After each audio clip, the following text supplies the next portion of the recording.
Welcome to school and academic subscribers. और जिन्होंने subscribe नहीं किया है सब्सक्राइब कर दें। सर कर दिया, चलो पढ़ो। दोस्तों, किसी भी देश में बैंकिंग उस देश की इकॉनमी के डेवलपमेंट के लिए बहुत ही ज़रूरी है। यानी कि अगर देश में बैंकिंग सिस्टम अच्छे से डेवलप हो रखा है तो लोगों को आसानी से पैसा मिल जाएगा, ज़्यादा से ज़्यादा पैसा बैंक में जमा होगा तो लोगों को सस्ते ब्याज दरों पर लोन मिलेगा। उस लोन से लोग फैक्ट्री लगाएंगे, बिजनेस करेंगे, धंधा करेंगे और कंपनी खोलेंगे, जिससे कि प्रोडक्शन बढ़ेगा, लोगों को जॉब मिलेगी, उससे उनको और ज़्यादा पैसा मिलेगा। इससे और ज़्यादा पैसा बैंक में जमा होगा और ज़्यादा लोगों को लोन मिलेगा और ज़्यादा बिजनेसेस को पैसा मिलेगा और भी ज़्यादा प्रोडक्शन होगा। इससे इकॉनमी बहुत तेज़ी से बढ़ेगी, यानी इनफैक्ट रॉकेट बन जाएगी। तो banking plays an important role in any country's economy. दोस्तों, स्वागत है आप सबका banking awareness web series banking knowledge bank यानी कि BKB में। अगर आप UPSC, स्टेट PSC या किसी भी छोटे मोटे एग्ज़ाम की तैयारी कर रहे हैं तो मेरे इस चैनल से ज़रूर जुड़ें, क्योंकि यहाँ पे आप सबको मिलेगा करंट टॉपिक और स्टैटिक टॉपिक पर इन डेप्थ भंडारा। और आज हम इस कथानक में देखेंगे क्या होती है बैंक, क्या करती है बैंक और कैसे करती है बैंक। तो आइए सबसे पहले देखते हैं कि क्या होती है बैंक। तो सिंपल से शब्दों में समझो तो यह दिखने में एक बिल्डिंग जैसी लगती है जहाँ पे लोग पैसों का पुलिंदा बांध कर जाते हैं और यहाँ पर बैठी हुई सुंदर सुंदर बालाओं को देखकर मुस्कुराते हुए यहाँ पर अपना पैसा जमा करके चले आते हैं। इसके बाद यहाँ दूसरे टाइप के लोग बेशर्मी के साथ मुस्कुराते हुए जाते हैं और इन बालाओं से मुस्कुरा कर लोन लेकर चले आते हैं। यानी कि बैंक एक ऐसी जगह है, एक ऐसा फाइनेंशियल इंस्टीट्यूशन है जहाँ पर लोग पैसा जमा करते हैं और उस पैसे का वह लोन या एडवांसेस देती है। हिंदी में बोले तो कर्जा देती है। अब इसकी डेफिनेशन को अंग्रेजी में समझो तो bank is a financial institution which accepts deposit and provide loans and advances as well as other financial services। तो ये थी बैंक की डेफिनेशन। उम्मीद करते हैं कि आप लोगों के दिमाग में कुछ तो घुसा होगा। तो चलो अब ये भी देख लेते हैं कि बैंक क्या काम करती है। तो जैसा कि तुम लोग डेफिनेशन में रूबरू हुए कि बैंक पैसा जमा करवाती है और लोग बाग को लोन्स एंड एडवांसेस देती है, तो पहले देखते हैं किस तरह से बैंक पैसा जमा करवाती है। तो जब भी लोग पैसों का पुलिंदा बांध के बैंक पैसा जमा करने जाते हैं तो तब बैंक इन लोगों का जमा खाता खुलवाती है, जिनको कि डिपॉजिट अकाउंट्स भी बोलते हैं। बैंक्स में दो टाइप के डिपॉजिट अकाउंट्स होते हैं। फर्स्ट टाइप है डिमांड डिपॉजिट और सेकेंड टाइप है टर्म डिपॉजिट। तो डिमांड डिपॉजिट अकाउंट उस टाइप के बैंक अकाउंट को बोलते हैं जिनमें खातों में आप पैसा जमा करने के बाद कभी भी ऑन डिमांड पैसा निकाल सकते हैं। यानी कि जब भी ज़रूरत पड़े आप मुंह उठाकर बैंक चले जाइए और पैसा लेकर चले आइए। तो ऐसे डिपॉजिट अकाउंट जिसमें आप किसी भी टाइम ऑन डिमांड यानी कि ज़रूरत पड़ने पर पैसा निकाल सको, उसको डिमांड डिपॉजिट अकाउंट बोलते हैं। डिमांड डिपॉजिट अकाउंट भी दो टाइप के होते हैं, सेविंग अकाउंट और करंट अकाउंट। तो इन दोनों अकाउंट, करंट अकाउंट और सेविंग अकाउंट के पहले के दो अक्षर लेके इनका एक और नाम बना दिया गया है, कासा डिपॉजिट, जिसमें कि CA stands for current account and SA stands for saving accounts. Saving deposit account या सेविंग अकाउंट, जिसको कि अपन की मातृभाषा में बचत जमा खाता बोलते हैं, यह वह अकाउंट होता है जिसमें कॉमन मैन या आम आदमी अपनी सेविंग्स यानी कि बचत की हुई रकम जमा करता है।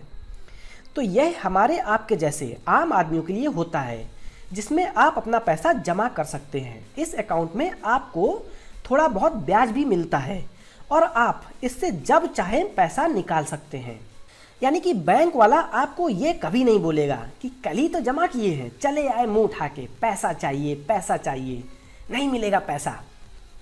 तो इस खाते से आप ऑन डिमांड ज़रूरत पड़ने पर कभी भी पैसा निकाल सकते हैं। और क्योंकि इसमें आम आदमी अपनी सेविंग जमा करता है, इसलिए इसे सेविंग डिपॉजिट अकाउंट बोलते हैं।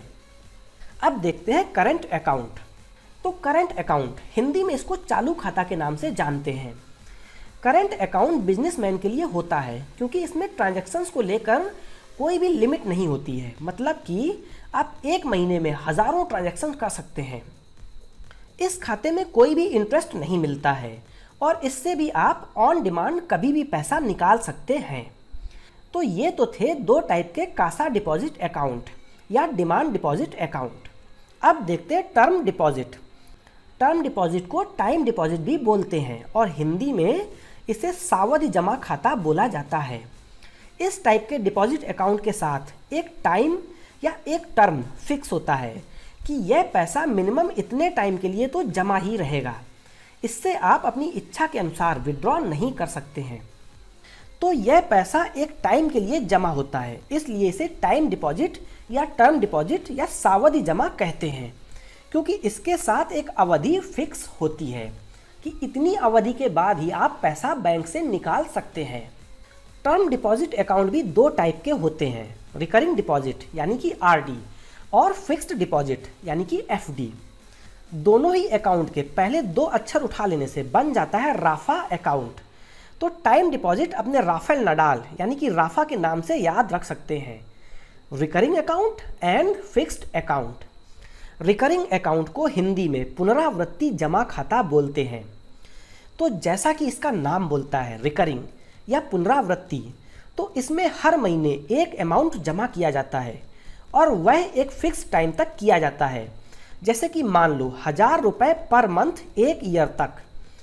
तो यह एक यूनिक टाइप का टर्म डिपॉजिट अकाउंट होता है जिसमें अकाउंट होल्डर रेगुलरली एक अमाउंट एक फिक्स टाइम तक जमा करता रहता है और उसको इस पैसे पर ब्याज मिलता है। इंडिया में आरडी यानी कि रिकरिंग डिपॉजिट मिनिमम 6 महीने की होती है और मैक्सिमम 10 साल की। यानी कि 6 महीने वाली आरडी में आप हर महीने की शुरुआत में 1000 रुपये या जो भी पैसा आपने डिसाइड कर रखा है वो पैसा हर महीने की शुरुआत में जमा करेंगे और 6 महीने के अंत में आपको पूरा पैसा ब्याज सहित मिल जाएगा। आरडी की ब्याज दर सेविंग डिपॉजिट से कुछ ज़्यादा होती है। अब देखते हैं फिक्स्ड डिपॉजिट अकाउंट, जिसको कि आप लोग एफडी के नाम से अक्सर घरों में सुनते रहते होंगे। तो एफडी में इंसान पैसा एक बार एक फिक्स टाइम के लिए जमा कर देता है। जैसे कि मान लो गोगी ने बैंक जाके 50,000 रुपये की 5 साल के लिए एफडी कर दी, तो गोगी को 5 साल का टाइम पूरा होने के बाद 50,000 रुपये ब्याज के साथ मिल जाएंगे। एफडी की ब्याज दर भी सेविंग डिपॉजिट से ज़्यादा होती है। भारत में एफडी मिनिमम 7 दिन और मैक्सिमम 10 साल तक के लिए करी जा सकती है। तो अगर बैंक के पॉइंट ऑफ व्यू से देखें तो डिमांड डिपॉजिट यानी कि कासा लो कॉस्ट डिपॉजिट होते हैं और term deposit high cost deposit account, क्योंकि बैंक को कासा पे कम इंटरेस्ट देना पड़ता है। इवन करंट अकाउंट में तो बैंक कोई भी इंटरेस्ट नहीं देती है। वहीं एफडी और आरडी इन पे बैंक सेविंग से ज़्यादा इंटरेस्ट कस्टमर्स को देती है। अब यार तुम लोगों के दिमाग में एक क्वेश्चन आ रहा होगा कि जो पैसा बैंक में जमा हो रहा है उसका बैंक करती क्या है। तो बैंक ज़रूरतमंद लोगों को यह पैसा लोन पर दे देती है और उनसे वह ब्याज लेती है और बैंक के इस फंक्शन को लोन्स एंड एडवांसेस बोला जाता है। तो यह एक फाइनेंशियल फैसिलिटी है जिसमें बैंक उन लोगों को फाइनेंशियल हेल्प करती है जिनको कि पैसे की ज़रूरत होती है। और हेल्प कैसे करती है? उनको लोन्स एंड एडवांसेस दे के। तो लोन्स एंड एडवांसेस दोनों ही बैंक के द्वारा ज़रूरतमंद लोगों को दिया गया कर्जा है। बस दोनों में अंतर यह है कि लोन लॉन्ग टर्म के लिए दिया जाता है।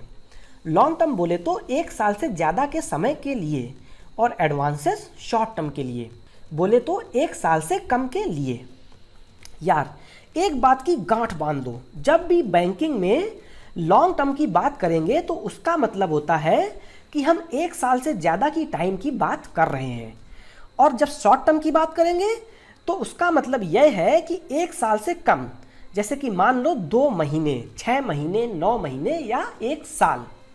बैंक्स कई टाइप के लोन्स एंड एडवांसेस देती है। तो पहले देखते हैं लोन्स जो कि 1 साल से ज़्यादा के टाइम के लिए दिए जाते हैं। होम लोन, जो कि लोगों को घर खरीदने या बनवाने के लिए दिया जाता है और इसका पीरियड जनरली 10 साल से 15 साल तक का होता है। कार लोन, यह भी एक टाइप का लोन है जो कि नाम से ही पता चल रहा होगा कि यह अपनी गाड़ी में तशरीफ टिकाने के लिए दिया जाता है। इसका भी पीरियड जनरली 5 साल से 10 साल तक का होता है। बिजनेस टर्म लोन, यह बिजनेसमैन को फैक्ट्री सेटअप करने, प्लांट और मशीनरी लगाने के लिए दिया जाता है, जिसका टाइम पीरियड 5 साल से 10 साल तक होता है। और ऐसे ही बहुत सारे लोन्स होते हैं। अब देखते हैं एडवांसेस। तो बैंक जो एडवांस ऑफर करती है वो है overdraft and cash credit. Overdraft account एक ऐसा अकाउंट होता है जिसमें कि अगर आपके अकाउंट में पैसे कम हो या बैलेंस 0 हो जाए तो भी आप एक लिमिट तक अकाउंट से पैसा निकाल सकते हैं और यह सुविधा सिर्फ करंट अकाउंट होल्डर्स को ही मिलती है। तो ओवरड्राफ्ट का बिल्कुल सीधा सीधा मतलब ये है कि आपके खाते में जितने पैसे हैं उससे ज़्यादा पैसे आप खाते से निकाल सकते हैं। मतलब कि बैलेंस अमाउंट से ज़्यादा अमाउंट आप ओवरड्रॉ कर सकते हैं। और कितना ज़्यादा पैसा आप ओवरड्रॉ कर सकते हैं यह डिसाइड करता है बैंक। बैंक आप लोगों के करंट अकाउंट में एक ओवरड्राफ्ट लिमिट सेट कर देती है। बट एक बात याद रखना, बैंक तुम्हारी ससुराल नहीं है जो फ्री फोकट का ज़्यादा पैसा निकालने देगी। तो वह इस ज़्यादा निकाले हुए पैसे पे इंटरेस्ट चार्ज करती है। जैसे कि मान लो अगर आपके खाते में 1 लाख रुपए पड़े हुए हैं मगर आपको 5 लाख रुपए की ज़रूरत है तो आप बैंक से 5 लाख रुपए निकाल सकते हैं। 1 लाख रुपया अपना और 4 लाख रुपया आपने ओवरड्राफ्ट लिमिट के अकाउंट से निकाला। तो बैंक अब बचे हुए 4 लाख रुपए जो कि आपने ज़्यादा ओवरड्रॉ किया है उस पे उस दिन का इंटरेस्ट चार्ज करेगी।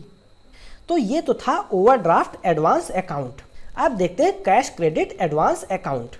तो ये दिखने में बिल्कुल ओवरड्राफ्ट अकाउंट जैसा होता है, बस अंतर इतना सा होता है कि इसमें लिमिट करंट अकाउंट में नहीं सेट करी जाती है बल्कि इसके लिए एक अलग से कैश क्रेडिट अकाउंट खोला जाता है जिसको कि अपन सीसी अकाउंट बोलते हैं। और इस सीसी अकाउंट में बैंक जितने पैसे की लिमिट सेट करती है उतने अमाउंट तक का पैसा आप विड्रॉ कर सकते हैं। जैसे कि मान लो बैंक ने तुम्हारे कैश क्रेडिट अकाउंट में 50 लाख की लिमिट सेट कर दी, तो ज़रूरत पड़ने पर तुम्हारे अकाउंट से पैसे ना होने पर भी 50 लाख रुपए तक खाते से निकाल सकते हो और आप जितना पैसा निकालोगे उतने पे आपका इंटरेस्ट लगेगा। जैसे कि आज की डेट में आपने 30 लाख रुपए निकाल रखे हैं और आज का आपका बैलेंस है डे एंड पे -30 लाख, तो आपको इसी 30 लाख पे इंटरेस्ट देना होगा। अब अगर कल आपने इस अकाउंट में 5 लाख रुपए जमा कर दिए तो अब आपका बैलेंस होगा -25 लाख और कल की डेट पे आपका ब्याज लगेगा -25 लाख रुपए पर। तो बच्चा लोग, यह होता है एडवांसेस जो कि बैंक बिजनेसमैन को शॉर्ट टर्म यानी कि 1 साल से कम के लिए देती है। उम्मीद करते हैं कि आप सबको यह वीडियो पसंद आई होगी और अगर ऐसी बात है तो यार जो वो लाल वाला बटन है ना सब्सक्राइब का, उसको दबा दो। Thanks for watching.